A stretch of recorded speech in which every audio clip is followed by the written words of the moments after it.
ეს ქუჩა ჩვეულებრივ მანქანებით იყო სავსე, მაგრამ ახლა მანქანას ვერ სადნახავ. საგზაო უსაფრთხოება მრავალ კომპონენტს მოიცავს.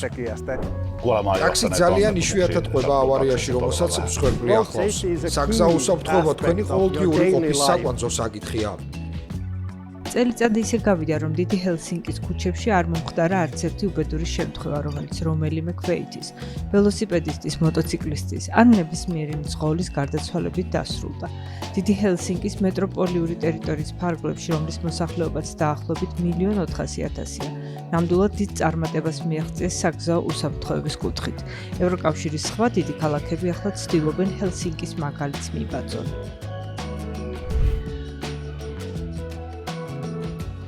ბოლო 20 წლის განმავლობაში ფინეთის დედაქალაქის ხელისუფლებამ დიდი ინვესტიციები ჩადო ინფრასტრუქტურაში, რომელიც მძღოლების, ქვეითებისა და ველოსიპედისტების უსაფრთხოების გაუმჯობესებას ემსახურება. მარტი და მატი, ველოსიპედისტთა და ორი სხვადასხვა ასოციაციის წარმომადგენლები მიმიძღვიან ქალაქის ტურზე. ამ წუთას ჰელსინკის მთავარი რკინიგზის სადგურის ქვეშ გავდივართ. ეს სულ ახალი ველობილიკი 2 წლის წინ გაიხსნა. ჩვენ ქალაქის ყველაზე ხალხმრავალ უბანში ვართ. აქ ყოველდღე დაახლოებით 200.000 ქვეითად მოსიარულე დადის. ამიტომ ნამდვილად არ ივარგებს ველოსიპედისტებისა და ქვეითად მოსიარულეთა ერთმანეთში არევა.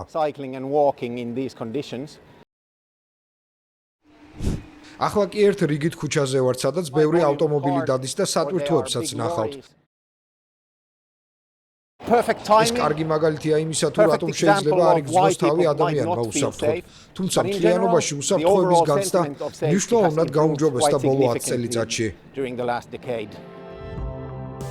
ეს ახალი ხიდი, რომელიც ქალაქის ცენტრს მეზობელ უბნებთან აკავშირებს, სულ ახლახან გაიხსნა და ის ექსკლუზიურად საზოგადოებრივი ტრანსპორტის, ველოსიპედისტებისა და ქვეითად მოსიარულეთათვის არის განკუთვნილი.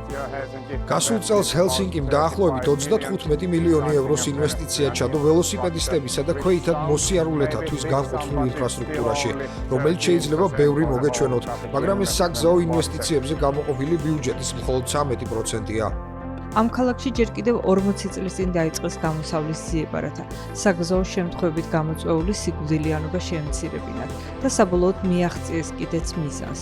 ძალისხმევამ შედეგი გამოიღო. 2024 წლიდან 2025 წლამდე 12 თვის განმავლობაში არც ერთი მსხვერპლი არ აღმოსხულა. შედარებისთვის იმავე პერიოდში პარიზის ქუჩებში 13 ადამიანი დაიღუპა. ამ რეპორტაჟის გადაღების დროს საანგარიშო პერიოდიდან კიდევ 9 თვე იყო გასული მსხვერპლის გარეშე. რონი უტრიაინენი ჰელსინკის ურბანული გარემოს განყოფილების საგზაო ინჟინერია. რა თქმა უნდა, გზების უსაფრთხოების გაუმჯობესება ძალიან მნიშვნელოვანია, მაგრამ ასევე მნიშვნელოვანია გზაზე მავალთა მიერ უსაფრთხო ქცევის წესების დაცვა, მოწესრიგებული ავტომობილები, კანონმდებლობა და საგზაო გარემო.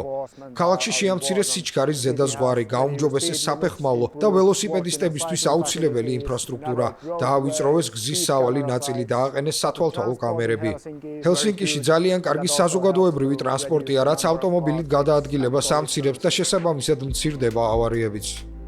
რონი გვიხსნის, რომ აუცილებელია ქალაქის გრძელვადიანი განვითარების გენერალური გეგმა მოერგოს ცვალებად ურბანულ გარემოსაც. დაახლოებით 5 წლის წინ ელექტროსკუტერები გამოჩნდა და უნდა მოგვეფიქრებინა მათი რეგულაცია. ახლა ამ ქალაქს უსაფრთხოების რეკორდის გაუმჯობესებაც სურს. ამ ადგილას დადიან ქვეითად მოსიარულენი, მოძრაობენ ავტომობილებიც და ტრამვაიც და სამწუხაროდ ზოგჯერ ერთმანეთს ეჯახებიან. ამიტომ ჰელსინკის ხელისუფლებამ გადაწყვიტა აკრძალოს აქ ავტომობილით მოძრაობა. კერძო ავტომობილებს მთავარი რკინიგზის შემოგარენში 2030 წლიდან აღარ დაუშვებენ, რაც ძალიან მოსწონს პასი ანტეროინენს.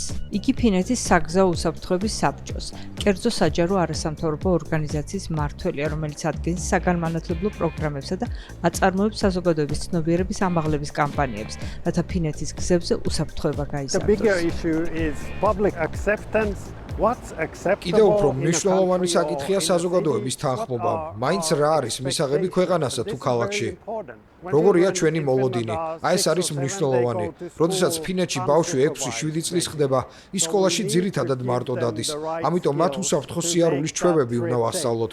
ჩემი აზრით, ჰელსინკელებმა გადაწყვიტეს, რომ ქუჩა უსაფრთხო იყოს. დაახლოებით 20 წლის წინ ქალაქის ქუჩებში მოძრაობის სიჩქარე ზედაზღვრად 30 კმ/სთ დაადგინეს. აქ უბრალოდ დაუშვებელია სიჩქარის გადაჭარბება ან ნარკოტიკული თხრობისა და ალკოჰოლის ზემოქმედების ქვეშ საჭის მართვა. Helsingin kaupunki on lisännyt automaattivalvontaa. ჰელსინკიში გაიზარდა ავტომატური თვალთვალის არეალი. 70 კამერა აკონტროლებს სიჩქარეს. გარდა ამისა, გვაქვს საგზაო კონტროლი, რომელიც ამოწმებს სიჩქარის ზღვრებსა და ალკოჰოლის დონეს.